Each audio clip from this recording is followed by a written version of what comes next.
அதிகாரம் 23. கர்த்தருடைய வார்த்தை எனக்கு உண்டாகி, அவர், மனுபுத்திரனே, ஒரே தாயின் குமாரத்திகளாகிய 2 ஸ்திரீகள் இருந்தார்கள். அவர்கள் எகிப்திலே வேசித்தனம் பண்ணினார்கள். தங்கள் இளம் பிராயத்திலே வேசித்தனம் பண்ணினார்கள். அங்கே அவர்களுடைய ஸ்தனங்கள் அமுக்கப்பட்டு அவர்களுடைய கன்னிமையின் கொங்கைகள் தொடப்பட்டது. அவர்களில் மூத்தவளின் பெயர் அகோலாள், அவளுடைய தங்கையின் பெயர் அகோலிபாள். அவர்கள் என்னுடையவர்களாகி குமாரரையும் குமாரத்திகளையும் பெற்றார்கள். இவைகளே அவர்களுடைய பெயர்கள்.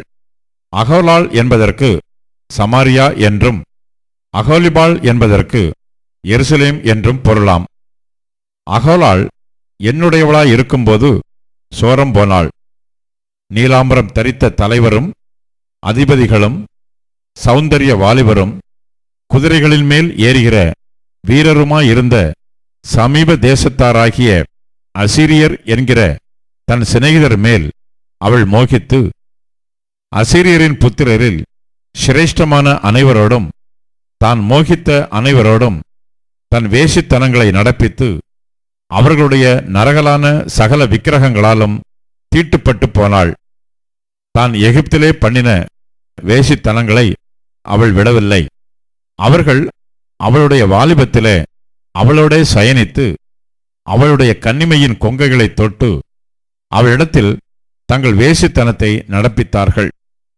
ஆகையால் அவளுடைய சிநேகிதரின் கையிலே, அவள் மோகித்திருந்த அசீரிய புத்திரரின் கையிலே நான் அவளை ஒப்புக்கொடுத்தேன்.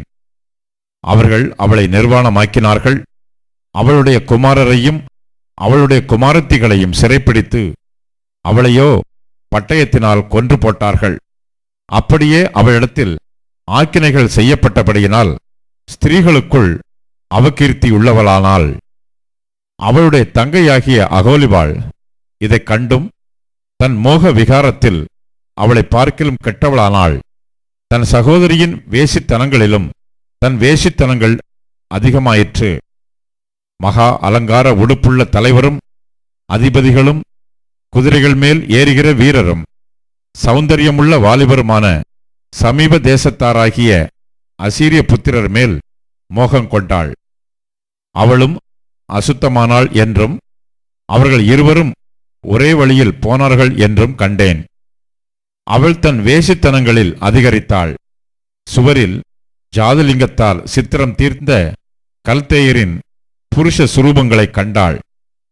அவர்கள் எல்லாரும் தங்கள் ஜென்ம தேசமாகிய கல்தேயாவில் உள்ள பாபிலோன் புத்திரரின் சாயலாக தங்கள் அறைகளில் கச்சை கட்டினவர்களும் தங்கள் தலைகளில் சாயம் தீர்ந்த பெரிய பாகைகளை தரித்தவர்களும் பார்வைக்கு ராஜகுமாரர்களுமாக இருந்தார்கள்.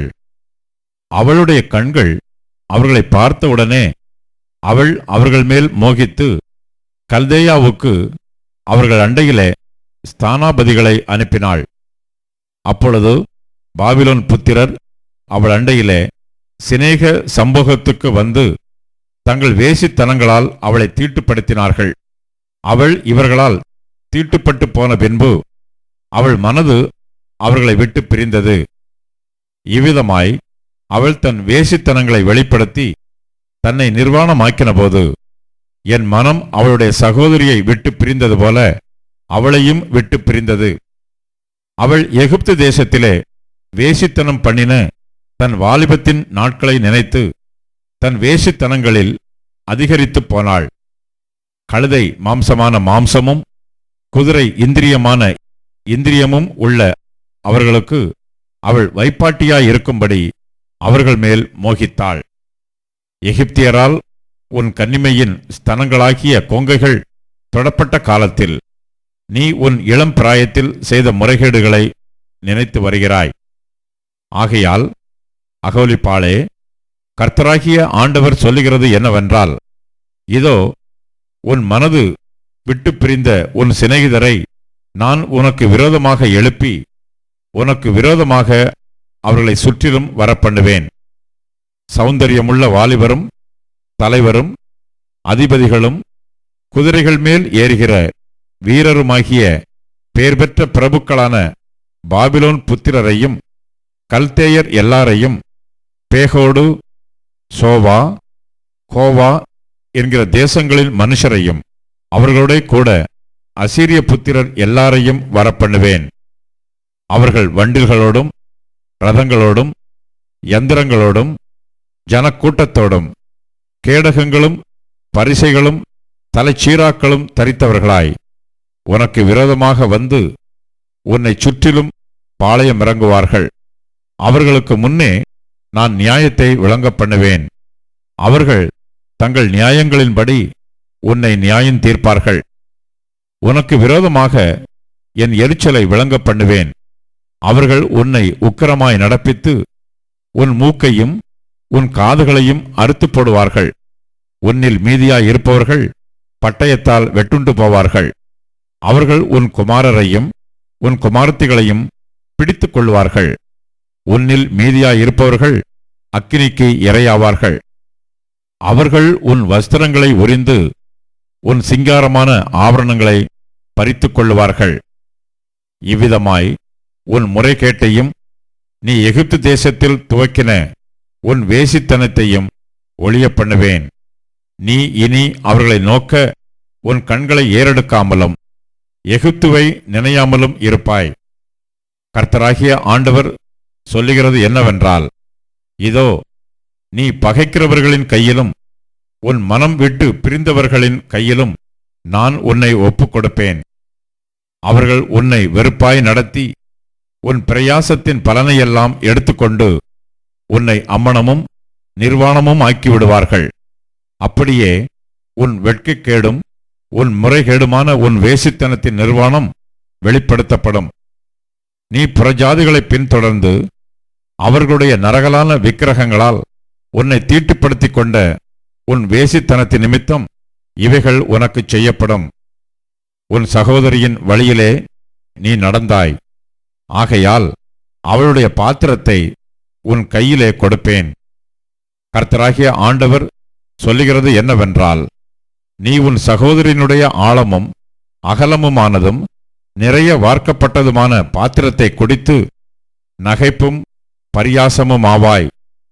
சமாரியா என்னும் உன் சகோதரியினுடைய பாத்திரமாயிருக்கிற பிரமிப்பும் பாழ்கடிப்பும் என்கிற பாத்திரத்தால் வெறியினாலும் சஞ்சலத்தினாலும் நிறையப்படுவாய். நீ அதில் இருக்கிறதை குடித்து உறிஞ்சி அதன் ஓடுகளை உடைத்து போட்டு உன் ஸ்தனங்களை கீறிக்கொள்வாய். நான் இதைச் சொன்னேன் என்று கர்த்தராகிய ஆண்டவர் உரைக்கிறார். ஆகையால் நீ என்னை மறந்து என்னை உனக்கு புறம்பே தள்ளிவிட்டது நிமித்தம் நீ உன் முறைகேட்டையும் உன் வேசித்தனங்களையும் சுமப்பாய் என்று கர்த்தராகிய ஆண்டவர் சொல்லுகிறார்.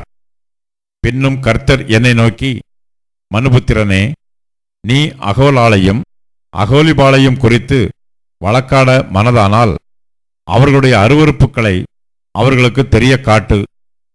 அவர்கள் விபசாரம் பண்ணினார்கள். அவர்கள் கைகளில் இரத்தமும் இருக்கிறது. அவர்கள் தங்கள் நரகலான விக்கிரகங்களோட விபசாரம் பண்ணி தாங்கள் எனக்கு பெற்ற தங்கள் பிள்ளைகளையும் அவைகளுக்கு இரையாக தீக்கடக்க பண்ணினார்கள். அன்றியும் அவர்கள் என் பரிசுத்த ஸ்தலத்தை அந்நாளிலே தானே தீட்டுப்படுத்தி என் ஓய்வு நாட்களை பரிசுத்த குலைச்சலாக்கினார்கள். அவர்கள் தங்கள் பிள்ளைகளை தங்கள் நரகலான விக்கிரகங்களுக்கென்று பலியிட்ட பின்பு அவர்கள் என் பரிசுத்த ஸ்தலத்தை பரிசுத்த குலைச்சலாக்க அந்நாளில்தானே அதற்குள் பிரவேசித்தார்கள். இதோ என் ஆலயத்தின் நடுவிலே இப்படி செய்தார்கள். இதுவும் அல்லாமல் தூரத்திலுள்ள புருஷரிடத்திற்கு தூது அனுப்பி அவர்களை வரவழைத்தார்கள். அவர்கள் வந்தார்கள். அவர்களுக்கென்று நீ குளித்து உன் கண்களில் மையிட்டுக் கொண்டு ஆபரணங்களால் உன்னை அலங்கரித்து சிறந்த மஞ்சத்தின் மேல் உட்கார்ந்து கொண்டாய். அதன் முன்னே ஒரு பீடம் ஆயத்தம் பண்ணப்பட்டிருந்தது. என் தூப வர்க்கத்தையும் என் எண்ணெயையும் அதன் மேல் வைத்தாய். அவ்விடத்திலே அந்த சந்தடியின் இரைச்சல் அடங்கின பின்பு ஜனத்திரளான புருஷரையும் அழைத்தனுப்பினார்கள். சபேயர் வனாந்திரத்திலிருந்து கொண்டு வரப்பட்டார்கள். இவர்கள் அவர்களுடைய கைகளில் கடகங்களையும் அவர்களுடைய தலைகளில் அலங்காரமான கிரீடங்களையும் போட்டார்கள். விபசாரங்களில் கிழவியானவளை குறித்து அவள் இன்னும் தன் வேசித்தனங்களை செய்வாளோ என்றேன். பரஸ்திரீயினிடத்திலே பிரவேசிக்குமா போல அவளிடத்தில் பிரவேசித்தார்கள். இந்த பிரகாரமாக முறைகேடானவர்களாகிய அகோலாளிடத்திலும் அகோலிபாளிடத்திலும் பிரவேசித்தார்கள். ஆகையால் விபசாரிகளை நியாயம் தீர்க்கிற பிரகாரமாகவும் இரத்தம் சிந்தும் ஸ்திரீகளை நியாயம் தீர்க்கிற பிரகாரமாகவும் நீதிமான்கள் அவர்களை நியாயம் தீர்ப்பார்கள். அவர்கள் விபசாரிகள், அவர்களுடைய கைகளில் இரத்தம் இருக்கிறது. கர்த்தராகிய ஆண்டவர் சொல்லுகிறது என்னவென்றால், நான் அவர்களுக்கு விரோதமாய் ஒரு கூட்டத்தை வரப்பண்ணி அவர்களை அலைச்சலுக்கும் கொள்ளைக்கும் ஒப்புக்கொடுப்பேன். அந்த கூட்டத்தார் அவர்களை கல்லெறிந்து தங்கள் பட்டயங்களால் வெட்டி போடுவார்கள். அவர்களுடைய குமாரரையும் அவர்களுடைய குமாரத்திகளையும் கொன்று அவர்களுடைய வீடுகளை அக்கினியால் சுட்டெரிப்பார்கள். இவ்விதமாய் எல்லா ஸ்திரீகளும் புத்தி அடைந்து உங்கள் முறைகேடுகளை செய்யாதிருக்கும்படி முறைகேட்டை தேசத்தை விட்டு ஒழிய பண்ணுவேன். உங்கள் முறைகேட்டை உங்கள் மேல் சுமத்துவார்கள். அப்பொழுது நீங்கள் உங்கள் நரகலான விக்கிரகங்களை சேவித்த பாவங்களை சுமந்து நான் கர்த்தராகிய ஆண்டவர் என்று அறிந்து கொள்வீர்கள்.